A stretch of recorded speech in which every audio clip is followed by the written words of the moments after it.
And we're live. Coaches. Blow the whistle, ay. Blow the whistle, ay. Blow the whistle, they can't hold a flame against you, ay. Blow the whistle, blow the whistle, ay. Blow the whistle, got the game, it ain't no issue, yeah. Blowing the whistle, I had enough with you, the championship, it is gone. Ain't listen to you, I can't give it to you, cause you don't know what I've been on. This is the Coaches Podcast. What is going on, everybody? Welcome back into the Fantasy Coaches Podcast. I am your host, as always, Coach Steve. We got the whole crew back together today, guys, to talk about some free agency, frenzy, signings, trades, re-signings, all the good stuff that we started to talk about last week during our mock draft show. So let me introduce the crew, as always. Coach Gibbs, what is going on, brother? That's another Monday in paradise. I'm doing good. How are you? Doing good, doing good. I'm excited to talk about these free agencies today, so I can't wait. And of course, Coach John, what is going on, man? Nothing much. I got out of the closet today, so I'm in like my living room now. So this is nice. It feels good. It feels good to stretch the legs and get out of the closet for a change. But yeah, no, free agency, man. It's been kind of crazy. There's been some big signings, some interesting contracts to kind of digest. So this will be fun. This will be a good show. Another signing today. God, man. Keep them Evan coming. Singletary to the Texans as well. Texans are putting out money today. So we will get to both those trades at some points in today's show. Maybe not. Maybe we'll see. But we have a lot to talk about today, guys. Obviously, we're going to be talking about some free agents, re-signings, some new signings, some cuts, some trades, all the above. So we're not going to waste any more time. Let's get into today's show, guys. Obviously, we want to start with the minor trades. We're not going to really go one by one and talk about, the analysis on each one of these players because there's really not much to talk about. Obviously, Jameis Winston signed himself a 1-year, $8 million deal to go back to the New Orleans Saints to back up Derek Carr. Obviously, hasn't played 16 games in a long time, was injured last year, but he's now a backup kind of quarterback. Matt Breida signed a 1-year, $1.4 million deal to go back to the Giants. Again, really didn't do much, just kind of an old speedster kind of running back. Boston Scott also re-signed with Philly on a 1-year, a $2 million deal. And basically, he's that third RB on that Eagles team that if he plays the Giants, he's probably going to score a touchdown. So keep him in mind. Myles Gaskin re-signed a 1-year deal with the Dolphins. I'm not really sure why. The former 7th-round pick has not really done anything over the last year after having 2 500-yard seasons. Ashton Dulin re-signed with the Indianapolis Colts on a 2-year, $7.2 million deal. He's been kind of that fourth wide receiver on the team. Again, real no value there. Justice Hill re-signed with the Baltimore Ravens on a 2-year, $2.4 million deal. He was coming back as that RB3 special teams kind of guy. I guess we can say there's really nothing in terms of any kind of value, dynasty or redraft here. No. No, not at These all. are all borderline bench players, and maybe you obviously hold on to Jameis in a super flex league kind of thing. So It's like your team's favorite role player besides Jameis Winston on that. Yeah. exactly. Yes, exactly. So some more minor free agency signings. Drew Lock re-signed a 1-year, $4 million deal with the Seattle Seahawks. Obviously, the former 2nd-round pick. I forgot he was a 2nd-round pick. Obviously, is just backing up Geno. Travion Williams re-signed a 1-year deal with the Cincinnati Bengals to come back and be potentially the number 2 guy back there, the 3. Really hasn't done anything since being in the league. Cooper Rush re-signed a 2-year, $6 million deal to go back to be with the Dallas Cowboys. He had 1,000 yards and 5 touchdowns last year as a fill-in for Dak Prescott. Nick Westbrook-Ikhine re-signed a 1-year deal with the Tennessee Titans. We all know him as the, 2 for 107-yard game he'd have once every 8 games. And Donald Farham re-signed with the re-signed with the Los Angeles Chargers. Someone who people have kind of been intrigued about, but have continuously just gotten hurt over his career through the NFL. Anything here, guys? Nick Westbrook-Ikhine, we'll see as we get closer to the season. But for late redraft dart throws, he could be interesting just because I don't know what the Titans are going to do on offense, but they need to throw the ball. So he's an interesting one, but other than that, no, there's not much going on. Yeah, no, unfortunately not. You maybe could send a very, very low end trade for Donald Farham. I mean, Yeah, that's my guy, but like you still don't know what his future lies because you figure like you'll figure I feel like the Chargers are like a team that you would like kind of go at a tight end in the draft this year or something because the Everett experiment kind of is drying up and Parham hasn't really been working out well, but like he still has some value left other than just backups for Yeah. super flex leagues. I mean, maybe sell him if someone's willing to give you like an early 4th round pick. I mean, I'd rather have the early 4th than Donald Farham. So, but besides that, like you guys said, this isn't really much here. I jumped in some other stuff in here. Obviously, Leonard Fournette was officially released. Zeke Elliott is parting ways with the Dallas Cowboys. Isaiah McKenzie was released. J.D. McKissick released. Matt Ryan released. Michael Thomas restructured his contract to stay with the New Orleans Saints. And Tyler Huntley received a low-end restricted free agency tenure. Is there anything here that, I mean, obviously the Zeke trade, Zeke release is a big thing. Do you guys see him having any value right now, or like what? I mean, right now, no, it's hard because he's not signed anywhere, but I think he will get a job. He's one of those guys that will probably get signed after the draft, and they'll kind of see like, teams will kind of realize like who did they get, what their rookie situation looks like.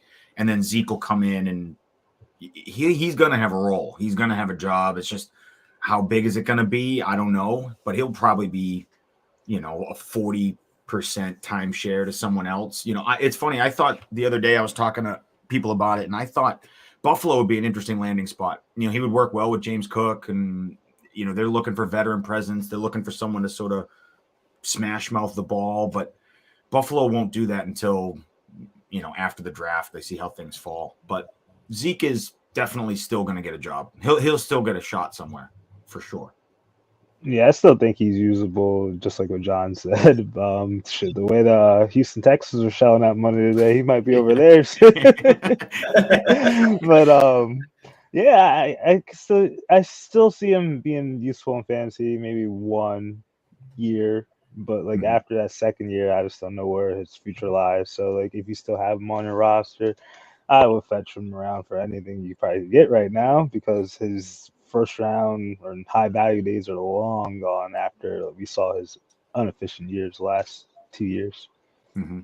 Yeah, no, definitely. I think you guys make some great points there. Again, I mean, it's hard to trust Michael Thomas in general, see what he brings back. He hasn't really played over the last 3 years, basically. I mean, Zeke and Leonard Fournette are good buy lows, like really good buy lows right now, because I don't think they're going to get jobs if they do until, like I think John said, after the NFL draft, because I think teams are going to go in and see what running backs are going to be available for them at their time they draft. And then if there's obviously nothing that they like at that time, I think guys like Leonard Fournette and Zeke will then find teams over the summer to see if they can kind of make a move. But again, they're not what they used to be. They're RB3s at best at this point. And then it's kind of how you got to roll with it. As a contending team, good time to get maybe on them on the really cheap if you can. So that's about it for the other stuff. And then over to the minor signings, Noah Brown signed a 1 year, $2.6 million deal with the Texans. He had himself a little mini breakout season here with like 500 yards with Michael Gallup out for a good portion of the season. Philip Dorsett signed a 1 year deal with the Raiders. Again, he's just been kind of that wide receiver 4 for a team special teams guy. PJ Walker signed a 2 year, $5 million deal to go with the Chicago Bears. That former XFL star is basically, I think he's a good replacement, obviously, if something happens to kind of Justin Fields. He fits that mold of what they do on this offense. Kyle Allen has been a journeyman. He signed a 1 year deal, $2.5 million deal with Buffalo. He's just a guy, obviously, but he's going to be backing up Josh Allen now. Deontay Hartley, he signed a 1 year, $5 million deal with the Buffalo Bills. He had, 500 yards, 570 yards in 2021, kind of showed that deep threat that he has potential. It could be interesting signing there. Travis Homer signed a 2 year, $2.5 million deal with Chicago. Again, they signed a lot of people there as well. And again, he's been kind of just like that pass catching back for Seattle for the last 4 years. This one happened today. OJ Howard signed with the went ahead of myself with the Las Vegas Raiders. Again, they don't have a tight end, so this could be interesting. But OJ Howard hasn't performed anything near fantasy relevant since 2019. And then Zach Pascal today as well signed a 2 year deal with the Arizona Cardinals. He had those 2 seasons in Indy where he had like 600 yards and led the way for this team. But last year in Philly was very mediocre at best, I could say. Anything here that stands out you guys might want to mention? Not really. I guess it's just interesting. I think what we're seeing this offseason is a lot of 1 and 2 year deals because twofold players and agents both know that the salary cap, the money for the new TV deal is going to go up in 2 years. And so a lot of these are just kind of like ancillary backup pieces, but you notice how none of them are like, oh, this is a 4 year, 3 year. They're all a year or two because people are going to try and really cash in once the new CBA and everything kicks in, which is I think 2024. And then I think the salary cap goes from 225 million up to like 260 something million. It's like crazy. So teams are going to be able to spend money like pirates soon, which is fun. Oh, yeah. But that's the only thing I'm kind of noticed as we're going through all this. I'm like, oh, everyone's like a 1 year deal. I'm like, this is crazy. And then I'm like, oh yeah, their agents are like, yeah, hold out. We can get more money in a year or two. For me, I guess like OJ Howard, if the Raiders don't have anyone there, and he could be like their hero per se. He could have some sort of fantasy value. Otherwise, like everyone on this list is a backup or going to get cut next year if they have a 2-year contract. Wide receiver 4 at best, RB3. Yeah.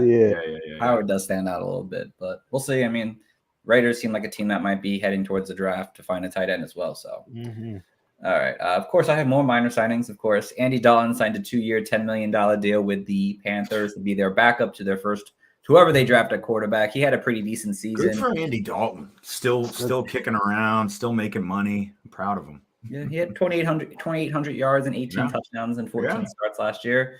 Freddie Swain signed a 1-year deal with the Dolphins. He had himself a mini decent season in 2021. Eric Sherbert signed a 3-year, $6 million deal. There's that $3 million 3-year deal with the Miami Dolphins. Kind of just a blocking tight end. He's just a blocking tight end. He was with the Broncos last year. You know, he had like one game where he put up like 60 yards, but like he's again nobody. Braxton Berrios, he was released and then signed a 1-year deal with the Miami Dolphins. Obviously, some people might know of him slightly. Obviously, a return specialist and obviously played the slot role at times. Kind of interesting for fantasy for the Jets. Chase Edmonds signed a 1-year deal with the Bucks to be, I guess, their pass catching back. I don't really know. Robert Tonyan signed a 1-year deal with the Chicago Bears. Obviously, he's looking to kind of restart his career after that amazing 2020 season when he had 11 touchdowns. Marcus Mariota signed a 1-year, $8 million deal with Philly to be the new backup. Again, a backup that probably fits their offense a little bit better than Gardner Minshew did.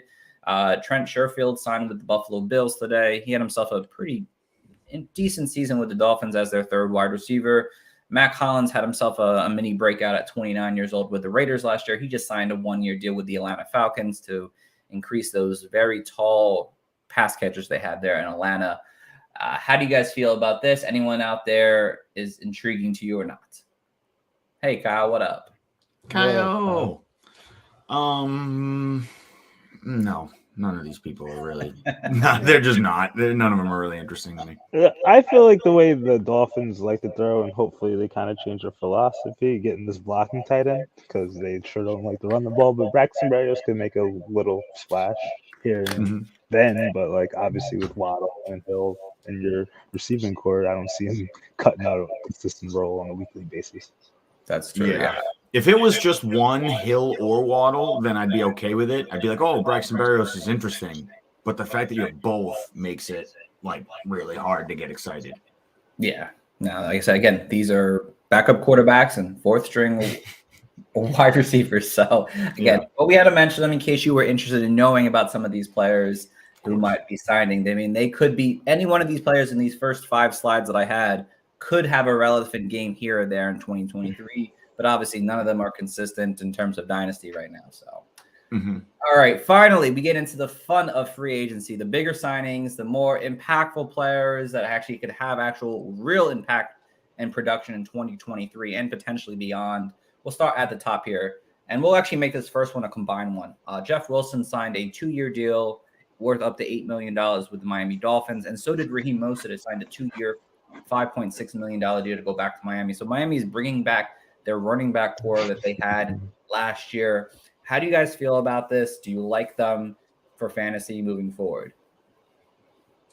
I do. I mean, I think we saw productive games out of Jeff Wilson and Raheem Mostert. The interesting thing was it was when one was out, the other one was performing well. So I want to see how the breakdown and shakeup is when they're both healthy, and presumably they're both going to go into the season healthy. So a lot will kind of play out in training camp. I think that'll be a very interesting backfield to keep an eye on all throughout training camp, preseason, all that stuff. But, either one of these guys can be very basically whoever's going to get the rock is going to be very productive. It's a high-powered offense.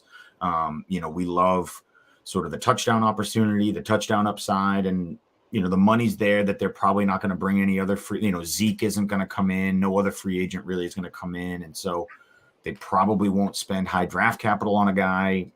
It looks like it's going to be one of these two. So yeah, this was an interesting signing and good for Miami to be able to lock up two of good backs that they know work for, under $15 million.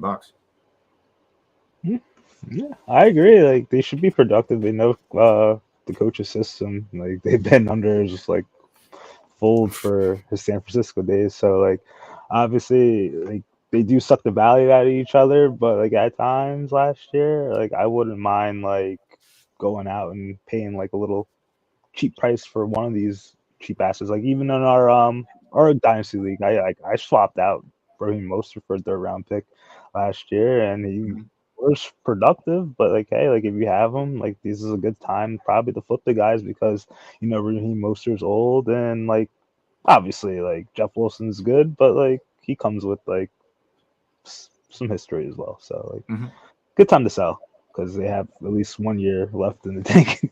Yeah, that's exactly what I was going to say, Jibs. Good time to sell off on both these guys to whoever is considering a contending team right now because they might have production in 2023. They only combined for 1,500 yards and 9 touchdowns. I mean, that's decent production for 2 running backs, but it's a split role.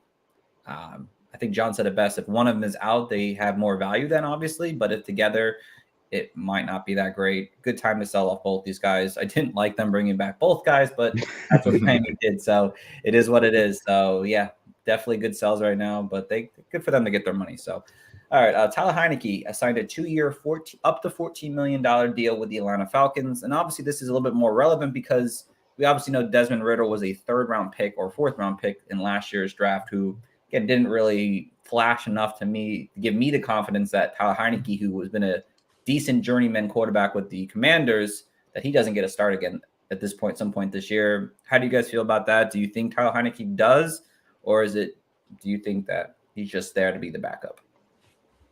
I think, this was a really smart move by Atlanta. Taylor Heinicke is the exact type of guy you want. A little bit of veteran presence, has some wins in the NFL, push Desmond Ridder in camp. Again, this is another one that I think is going to be a really big sort of off-season camp battle situation, and it really could be up in the air. I mean, we could hear same thing like we heard from Seattle last offseason. It was like, oh, it's Drew Lock, it's Drew Lock, it's Drew Lock. And then training camp starts and they're like, no, I mean, Drew Lock sucks. So, we could hear Desmond Ridder all off-season, and then training camp starts and they're like, all right, it's Tyler Heinicke. He's just way better. So it'll be interesting. I do think Tyler Heinicke can win that job. And if he does, then I think that's good for the fantasy pieces. I think it's also good for Tyler Heinicke. So I am very interested in the signing. I thought it was a good move by Atlanta. Well, I think he probably will get a chance to start at some point. I'm not saying like he'll be the week 1 starter, but like as NFL NFL season unravels, you see with the injuries, you see bad play, you see people get pulled, you see people lose their jobs. Arthur Smith has done he's done pretty good for what he's had, but like if I'm like Arthur Blank, man, like dog, show me something. Like I know like we're gonna have like a bunch of draft picks, but you gotta show me something. So like if jobs are at stake and they put a coach in, interim coach, like you can see like them going Heinicke. So you never know, but I don't want to see Desmond Ridder not have a shot at least to be the starting quarterback. Who do you guys think starts for the Falcons and Commanders? Give me you guys as your guests. I'm gonna say for Falcons, I think it is probably gonna be Desmond Ridder, just because I think they spent the draft pick on him. They're gonna see what they got, but his leash might not be that long with Tyler Heineke around. And then Washington, they don't pick high. What pick do they have in they don't pick high enough to go after a rookie, do they? No, they don't. Yeah, they're in a. It's gonna be Tyler Heineke and it's gonna be Sam Howell. Yeah, it's probably Sam Howell. Yeah, it's probably Sam. Yeah. We'll talk about the Commanders in there. Oh, wow. It won't be Sam for long. I'm going with my man, Jacoby. Yeah, I mean, listen, both guys who, if they go with the rookies and Sam Howell or whatever, the year 2 guys in Sam Howell and Desmond Ridder, I think both guys will have a very short leash. It's you know what I'm saying? Like both teams will be like, look, we have this guy waiting in the wings who we know can win NFL games. Like we're not farting around while you figure it out. Like we'll make the switch. So if all of a sudden it's Desmond Ridder and they start off 0-4, like you'll see Tyler Heineke. Mm-hmm. And you can let the teams pander to the fan bases, acquiesce to their, start Sam. Yeah. Start Ridder. You spent the pick on him. That's true. You can prove them wrong and then hit the reset button. I think we can basically just input the same thing for Jacoby Brissett, who signed a 1-year deal with worth up to $8 million with the Commanders. That it's same thing for Tyler Heineke. It's like good signing, likely going to be the backup, but has potential to start this year, and definitely both good to have on your bench for Superflex leagues. Sure. Yeah. Brissett was a great signing too. I loved it. Mm-hmm. Yeah. I'm on your ass, quarterbacks. Yeah, exactly. Yeah, exactly. The don't look now quarterbacks. Exactly. The bye week replacement. So Rashad Penny signed a 1-year deal worth up to $1.3 million with the Philadelphia Eagles. How do you guys like this? Does Penny come on the radar for you for fantasy?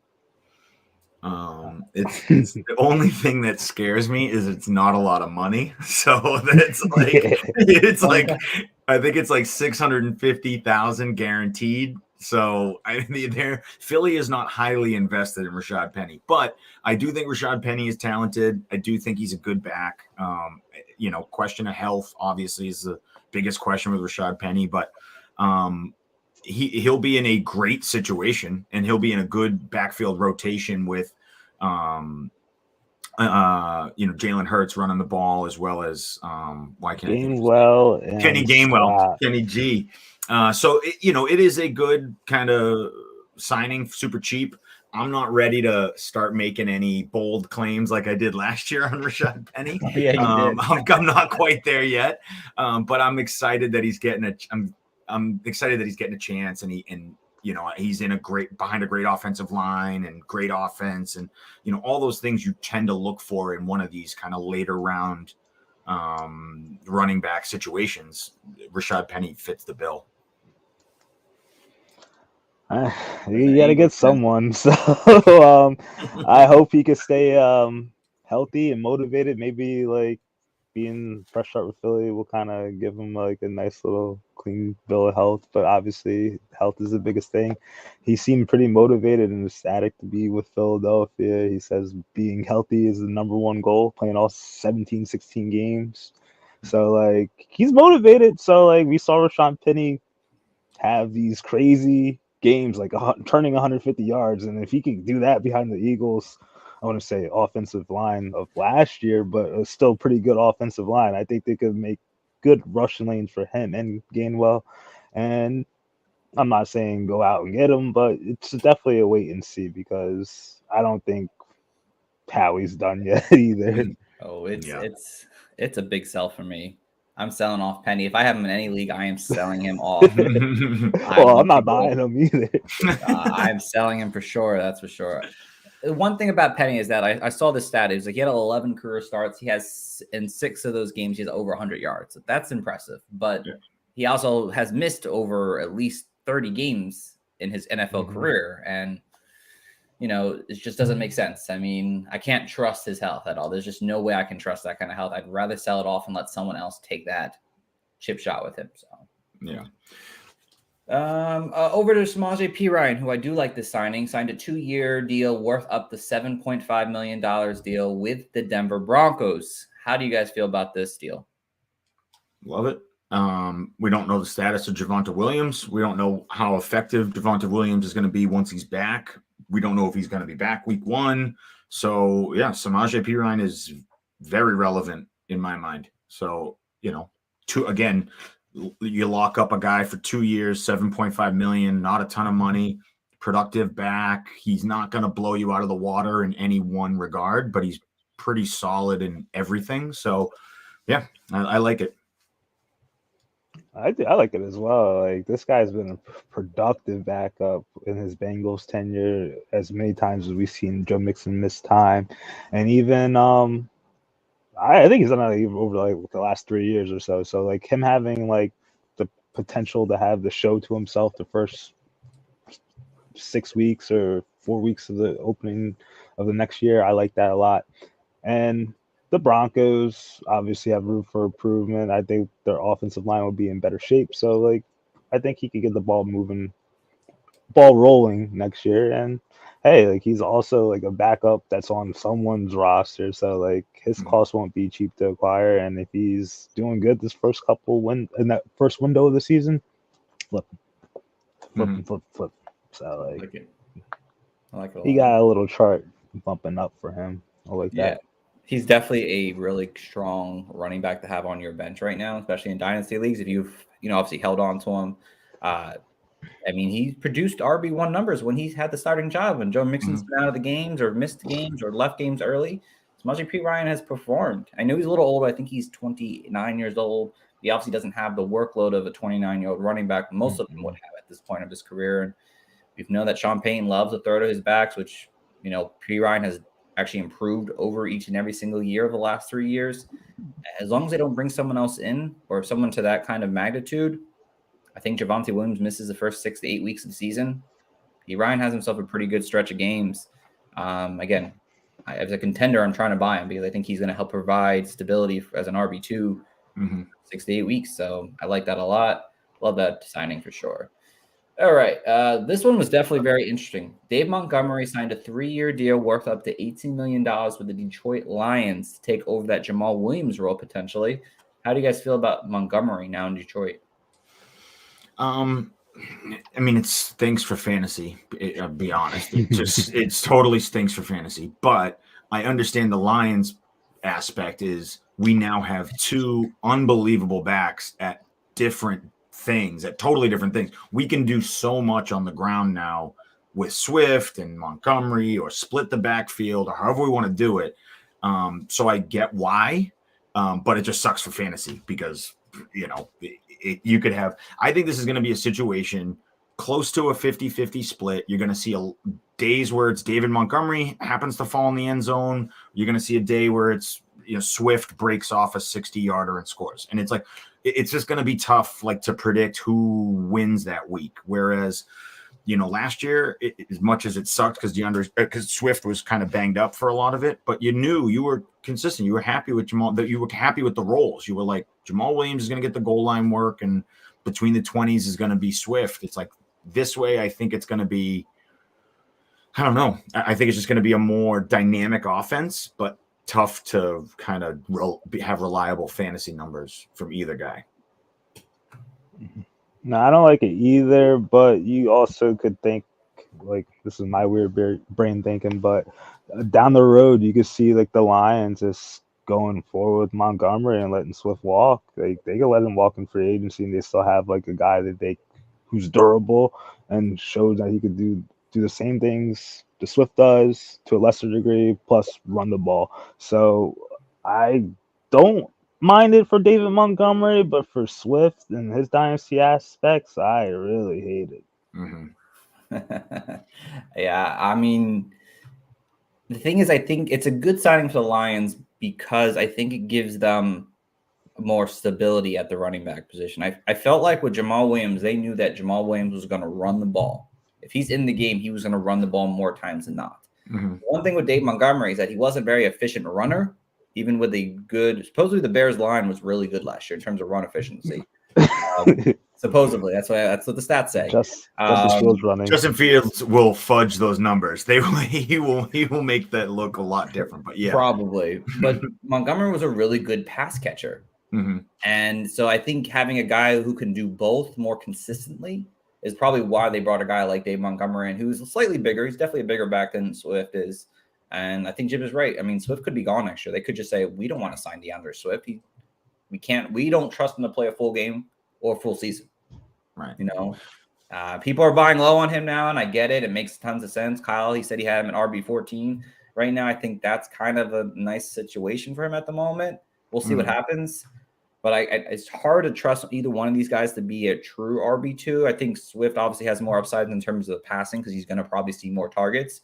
But I don't know if I see Swift as an RB1 upside anymore. I think it's RB2 unless Montgomery gets hurt. And Montgomery has like RB3. I don't know if he scores as many touchdowns. I don't think he's scoring 17, 18 touchdowns like Williams. No, that's an anomaly of a season. That's coming down for sure. Yeah. It's funny. I didn't even think about it from that aspect, Jibs, of what are they going to do when Swift hits free agency? And this signing makes perfect sense because it gives the Bears, it gives the Lions kind of some like ammo and a fallback plan where they can say to Swift, hey, we want to pay you this. And if Swift comes back and says no, they'll be like, all right, we'll see you later. We got Montgomery. And so I didn't even think of that. That's interesting from a dynasty perspective of what would Swift look like on the open market? You know, where would you guys give up a late first for Swift right now? No. Ooh, no, probably not, which is crazy. Probably not. I'd probably keep my late first. I'd give him an early second, maybe. Yeah, I'd go early second for Swift. You probably have to give up at least 2 seconds, but yeah, like I'd give up a 2023 and a 2024 second. You know what I'm saying? So I don't have second round picks for the next 2 years, but I'll take my chance with Swift. But something about a first just feels a little heavy for Swift. Yeah, if I swing my first, I want something like I want something I feel good in my heart. Yeah, I'm like, all right, I don't have to worry about this for at least 2 years. Yeah, I'm not giving up a first if I'm going to be stressed in a week about whether what my asset is. Yeah, in a one QB league, I would be more considerate maybe, but definitely not in a super flex league because there's definitely more value that's going to fall because of the quarterback. So of course. Yeah, you can probably you'll probably still be able to get RB4 or 3 off the board or wide receiver 2 or 3 off the board in a super flex league. So it's like, this draft. Yeah, I'll take that. You know, it's wild because I think it's like last year everyone was hyping up Swift so much as like a top 6 RB in Dynasty, and now look at him, people are just like fading him. That's how quickly running back. It's just the Dynasty. That's why I never started. I did a startup article and I wrote, don't draft an RB in the first 7 rounds because more times than not, half of them are going to be out of the league or at the bottom of your roster then at that point. So, okay, interesting. Might be one of only 8 RBs I'd give up a first to acquire. Interesting, Kyle. Interesting. Yeah, I mean, there's so much to like about Swift. I mean, no, we're going to go off on a tangent, but there's so much to like talent-wise and skill-wise. It's just can't stay healthy. It's just like, dude, I need you to play more games. It's just that's all I need. But he's super dynamic when he's out there, and you put him in the right offense, he would easily be a top 12 back. But it's like a lot of stuff has to go right for that to happen. Right. You might be better off waiting and buying him in the off season. In the off season. Oh, Kyle said he had him as highest 3rd last year. Yeah, that's how quickly things change. Yeah. So Hayden Hurst signed a 3-year, up to $21.75 million deal with the Carolina Panthers. Former first round pick, former first round pick has had only 2 seasons over 400 yards in his career. What do you guys think of this? Crazy. I don't know. I don't know. What's your boy Mike get? Like $4.5 mil? Yeah, something like that. Yeah, Gesicki. Yeah, listen, this is just a big, crazy, I don't know, signings, spend money signing, I guess. I don't know. I'd have to look more into the contract and see if they have outs after like year 2 or what. But yeah, this is good for Hayden Hurst. That's big money for middle of the road tight end. I just think they need bodies out there. Yeah, so. I mean, they need anybody, and I think Hayden Hurst is, he's serviceable, he's fine, but it's just weird that that's a priority that Carolina was like, oh, dude, we gotta lock this. We gotta lock Hayden Hurst up. He is also 30 years old too, which makes it even weirder. Yeah. I hate this. I hate it. He also has an out. They have an out in 2025, but he's got 13 million guaranteed. So, okay. So yeah. Okay. Yeah, That's one close for something. Yeah. I mean, they need to fill a roster. They need to fill up a 52-man roster, but it's just funny that, again, this early in the offseason, you throwing money like that at Hayden Hurst is like, oh, all right. You know, I feel like you could have, I don't know. I would have rather have gone and paid in a totally different position, but I would have spent that money on like Jacoby Myers or, you know, someone else. Like if you need offensive weapons, you know. Yeah, it's definitely not the tight end. But I mean, Frank Wright likes these as tight ends, but I don't see any real value here. He's going to be someone who sees 400 yards in the season, and that's really it. He might have a game or two where he performs to a mid-range tight end one, but I don't really see the dynasty value in him. I really wouldn't want him on my team. So, all right, over to the next group. This is a little bit more juicier. There's a couple bigger names, maybe both the same, basically, I'd say. But first one up is Jacoby Myers is leaving the New England Patriots, unfortunately, John, and signs a 3-year deal worth up to $33 million with the Las Vegas Raiders. How do you guys feel about Myers in Las Vegas?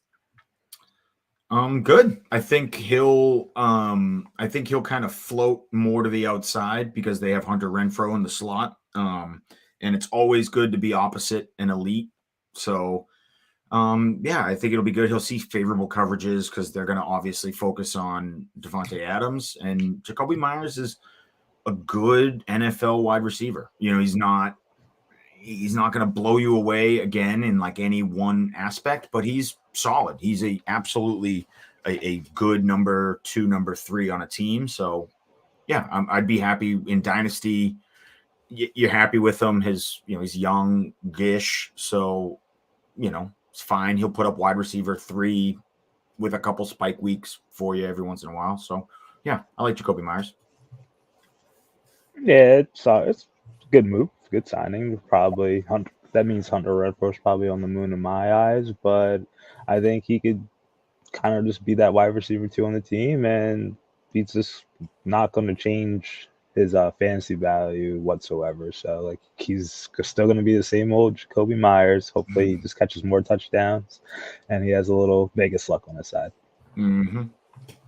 Yeah, no, it will be interesting because he was 16th in slot snaps last year. So it'll be interesting to see how they use them, both him and Hunter Renfrow. If obviously Hunter Renfrow can't play outside, he's definitely a slot guy, but Myers obviously kind of did a split time in terms of in and out. But I mean, he'll be solid. I mean, he'll be kind of what he is, like a mid-range wide receiver 3. I thought maybe he'd go somewhere where he'd actually be a nice wide receiver 2 in fantasy, but with Devontae Adams there, at least this season, I really don't see that. Maybe in a year or two, if Adams is gone after this year, I think there's a good chance Adams could be gone. Depending on how Adams' contract is, I bet there's somehow now in 2024 for him. It's a decent signing, obviously, to have someone else come in like that. Obviously, he's an upgrade over Mac Hollins and whatnot, but he'll be the wide receiver 2 on this team, the second pass catcher, and he'll be solid, but I don't know if he doesn't have the upside that I thought he could have this offseason. So. All right, next on the board is an Eagles player, a former Eagles player, Miles Sanders, signed one of the biggest RB contracts this offseason, 4-year, $25 million deal with the Carolina Panthers. How do we feel about Miles Sanders now in Carolina? Good. I mean, they have a lot. They're probably going to be dealing with a rookie quarterback. There's not a lot of pass catchers, so teams are going to be able to load the box. So it might be tough early on for Miles Sanders, but you know, they're going to build around him. He's there for relatively, you know, inexpensive money for the next foreseeable future. So for dynasty purposes, you know, at least you're going to get RB2 numbers with some upside for the next 2 years, 3 years. So yeah, it's a good signing. I like the signing by the Panthers. This is the type of thing that I'm like, oh, okay, makes sense. You're gonna like this is a Panthers signing where I'm like, oh, okay, you're gonna spend $25 million. Let's shore up a position. So yeah, I liked it. I liked it a lot. I think he's probably fantasy value. The only thing that sucks is you're taking a hit going from a great offense to a not so great offense, but in terms of role, he'll probably have the same touches and role in the offense. I hate it personally, so there's not that much said. Just being a spiteful fan, but secure your bag. Like these running backs, as you can see as the list goes on, they haven't been making much money. So like if he got a 4-year, $25 million deal, and that's the best like RBs are getting nowadays, hey, like I'll take the role with Carolina. Do your rebuild. He doesn't really care about that, so it is what it is. But for fantasy, yeah, like. He's going to be in that RB dead zone come draft season. He's just going to be a roster clogger. Like he's probably flex for most weeks in my eyes until the offense shows any signs of life and consistent play. So, secure the bag, Miles Sanders. Salute. I mean, I like this for fantasy. I mean, yeah, it's scary because Miles Sanders has been hurt over his career. So, he has money now. Maybe he's just not gonna. He's probably gonna get hurt. I mean, that's my only bugaboo with any signing of a second-year contract player who has injuries is that he's probably gonna get hurt. But if he doesn't get hurt, I mean, we saw Deontay Foreman and Chuba Hubbard run very well last year against this offensive line here. They're gonna probably have a rookie quarterback, so they're gonna be forced to run the ball more. Frank Wright loves to run the ball. Obviously, his time in Indy, there's a lot of running going on there. Marlon Mack, a couple of 900-yard seasons. Obviously, you know about Jonathan Taylor. He reunites with Deuce Staley, Miles Sanders, who in his rookie year had 56 catches. I mean, there's some positiveness about Miles Sanders there. I like it. It's definitely risky because I think he could get hurt again. But if he stays healthy, I mean, Miles Sanders could have another high-end RB2 season. And if you could get him on the low still, I mean, I don't know if anyone's willing to sell him low.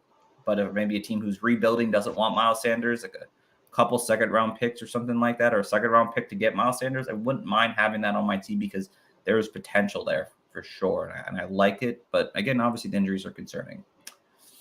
All right, over to the next guy, Jamal Williams, Mr. Pokemon Master himself. Yeah, my man. Fan favorite. Up to $12 million deal with the New Orleans Saints. How do we feel about this here? Really good. Same as kind of Samaje Perine is you get this little bit of potential baked in early on success where if Alvin Kamara has legal troubles or has a suspension and it's just Jamal Williams, it's like, all right, great. I got a top 10 guy until Kamara comes back. And then when Kamara comes back, I think Jamal Williams still is who he is. He's going to be that thumper, that goal line guy, short, yardage situation, and they're gonna have Kamara be, catching the ball, getting out in space, doing all that fun stuff. I think they're a good tandem, to be honest with you. It's, I'm not gonna sit here and say it's the new Kamara Ingram, but it's a great thunder and lightning combo. And you also get the additive of, hey, I might have 6 weeks where there's no Alvin Kamara. Yeah, I like the signing too. Like Jamal Williams had himself a little renaissance after leaving the Packers, man. Like just going on teams, finding himself in good situations and producing. So I don't think he'll have the same touchdown upside as he did with his role last year. But for a guy who's been as productive as he is, like New Orleans is going to be in a good spot with stellar offensive weapons outside and motivated quarterback in Carr. So they're hungry down there. Seems. Yeah, I think you guys kind of said this one pretty well, honestly. I mean, he's going to be valuable to have on your bench for the next 3 years in terms of dynasty. He's going to have games where he's an RB2 for a while. I mean, there's potential hearing that Kamara could be suspended 6 games at least.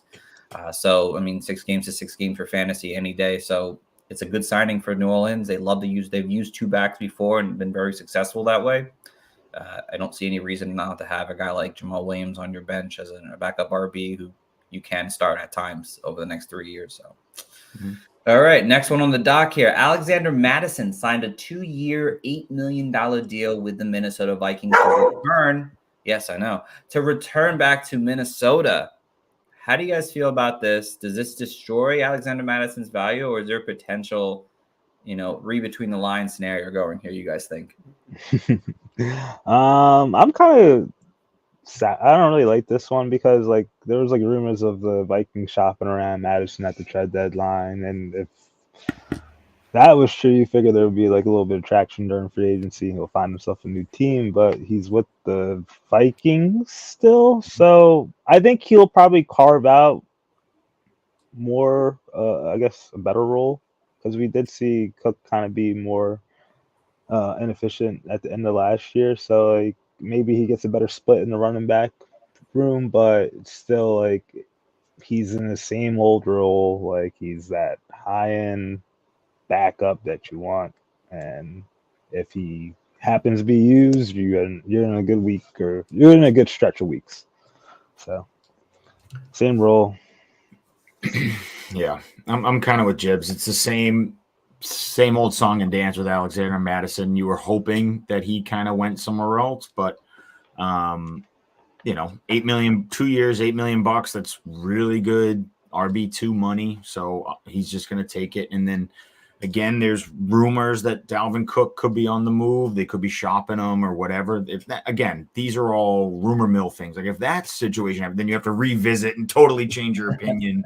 But as of right now, it's probably going to be Dalvin Cook, Alexander Mattison, same sort of situation. If not, he might get like Jib said, might get a little bit more work because Dalvin Cook's kind of on the back nine of his career, but I don't think it's going to be enough to like vault him into fantasy greatness where you're like, oh, you have, I heard a comparison of potentially Zeke and Pollard will be Cook and Madison this next season. And I said, I just don't know if there's enough meat on the bone for Madison to be a top 10 guy. I just don't think there is. So I wouldn't be that advantageous, but it could be a little bit more of a split than it ever has been. That would be really awesome because throughout the first 4 years, he has no standalone value. Yeah, right. Unless Cook is not on the field, Madison does not do anything. I mean, I'm like, oh, like this is a game where Madison can come in late and like the Vikings are like up and then he has like one carry. I'm like, I just don't get it. But yeah, it's not Kirk great. messes it up. Yeah, Cook messed it up. Exactly. That's exactly how it goes down to. I didn't like this, obviously, because I wanted Madison to have his own value somewhere else. Again, there's all this, what if scenarios. So you might as well just hold on to Alexander Madison and then just wait for something to happen, hopefully, for your sake. If Dalvin Cook is traded or hurt or they actually do this Zeke Pollard situation, I really just can't see it happening because I feel like they're just two similar players. Mm-hmm. But, I mean, you kind of just stuck with Alexander Madison on your team unless you want to sell him off to the Cook owner, and that's about it. But you're not going to get that good backup value that I think like a year ago you might have gotten for Madison. So I don't think it's the same level. Next on the dock, we have James Robinson, former undrafted rookie who did some pretty decent things in Jacksonville, not with the Jets though. Signed a 2-year, $8 million deal with John's New England Patriots. How do you guys feel about this here? Robinson now in New England. I think both money and stylistically, he just is a direct replacement for Damian Harris. He's just going to be that sort of pounded up the middle, short yardage, the need a guy. He might have a much, less of a role because I do think that Ramondre Stevenson is great at everything. He's really just a well all-around back. But yeah, I mean, James Robinson's the number 2. He'll get his, 8 to 10 carries a game and probably 40 yards. And you're like, oh, maybe he gets in the end zone. But yeah, you're not. Think about Damian Harris the second half of last season. Like you weren't psyched about starting him. So that's kind of the vibe you're going to get from James Robinson. You could put any running back for the Patriots there. They signed them. I don't like it whatsoever. So never know the role. We can just get into the next Patriots signing. Yeah. Yeah. There's really not too much to say. I mean, I feel like he's a little bit more versatile in terms of being used in the passing game compared to what Damian Harris could really do in the passing game. He really wasn't a pass catcher. James Robinson has shown he could pass catch slightly more. There's just real no value for me unless something happens to Stevenson. I mean, he's going to be if you thought of what Damian Harris was last year was kind of shitty, it's probably going to just be that or worse for Robinson. I don't really see this turning into a tandem backfield where they're both being used. I just can't see it unless Robinson, just magically bounces back again. He was coming off an Achilles tear the year before, so maybe he needed this season to kind of get himself back to going. But seemed like he started out hot and then kind of fell by the end of the season. So it'll be a wait to see. I mean, he could surprise us. This could be the one that could be surprising, even though it doesn't sound surprising off the bat. But yeah, but nothing great there. Decent signing, I guess, to have another backup that's a little bit more versatile. So, but let's talk about the other Patriots one. That's right, Chips. Juju Smith-Schuster signed the 3-year, $33 million deal with the New England Patriots. How do we feel about Juju now as a Patriot?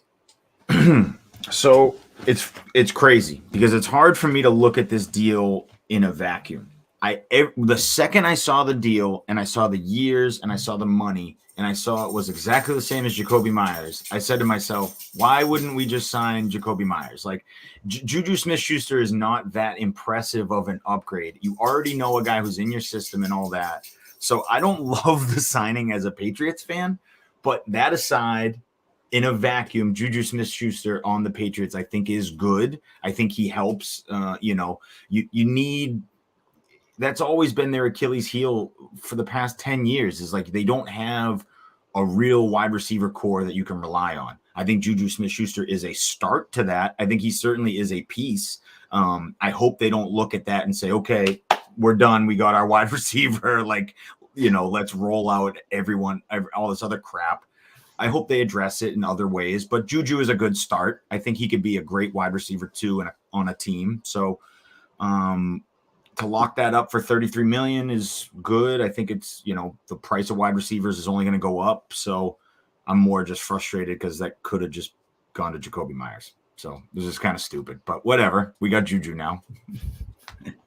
I'm not a big fan of Juju, but I think it's good for him, like, I guess career-wise, is to kind of prove it to him and all the NFL that he can go somewhere and be the dog and be in a productive role and actually have the stats to prove. It's not just like him playing with Patrick Mahomes. He's going to go play with Mac Jones or whoever the potential quarterback could be in this 3-year window. So I think it's prove it for him, and it would be motivation for himself to produce with the Patriots. It's going to be cold out there, but I think just like what John said, like, it kind of feels like the Eagle syndrome. Like they don't have no wide receivers, and finally you start building something, and then you'll have a product. So like, he's good for Mac Jones. I like Mac Jones a little bit more better. He has a possession receiver this year. Absolutely. Oh, thank not you, that Kyle. much better. Oh, thanks, Kyle. I do a lot of work. Yeah, I think you guys kind of said it best.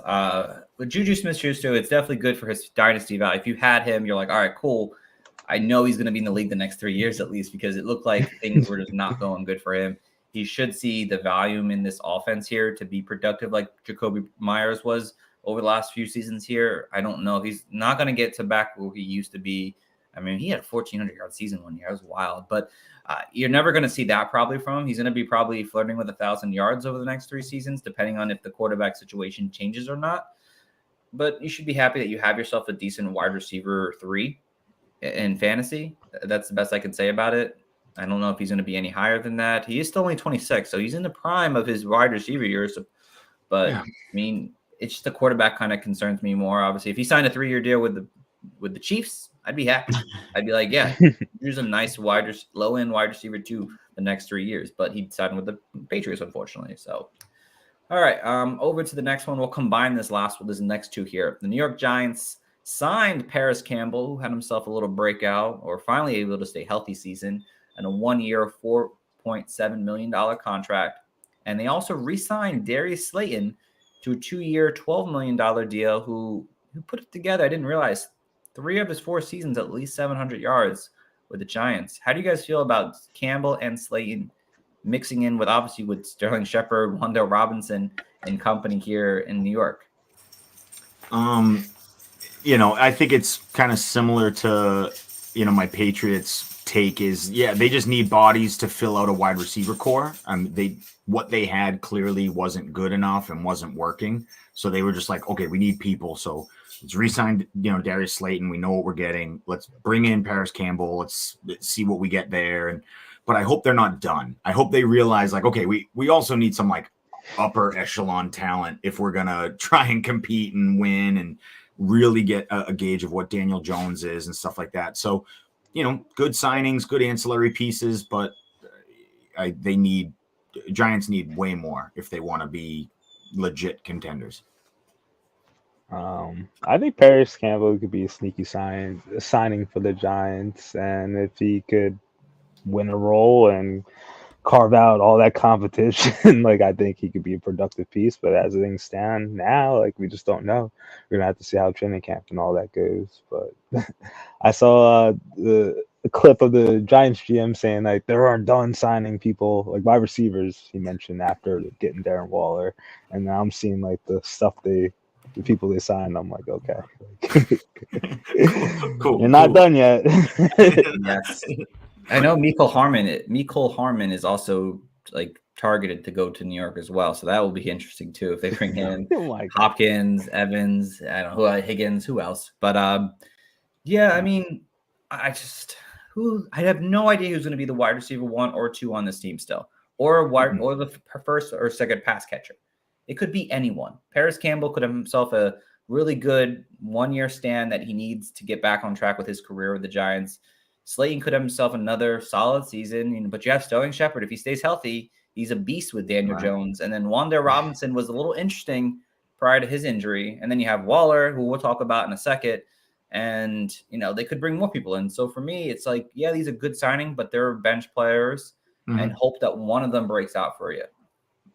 Slayton has a little bit more wiggle room because he signed a 2-year deal. I thought that was interesting because I thought they were going to get rid of him.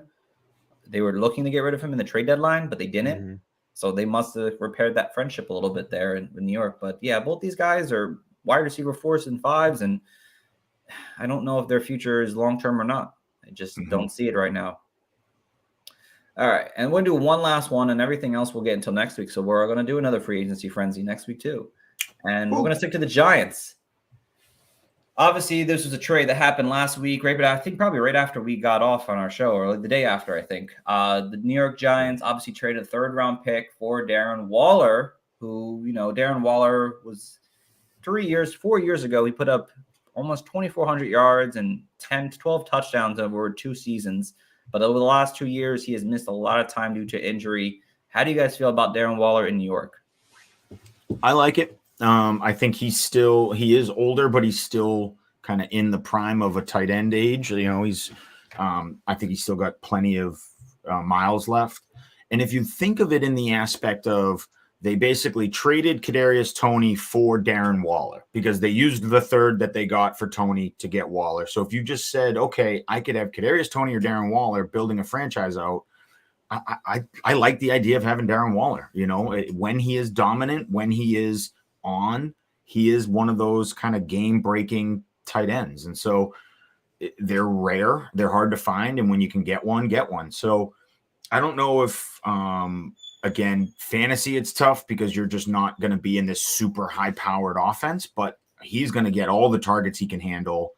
I think he's going to be totally fine, solid tight end going forward. And it's a good trade for the Giants, who are trying to find a reliable pass catcher so that they can judge Daniel Jones effectively. They haven't been able to do it because no pass catcher can stay healthy for him or be usable. So this is their I guess.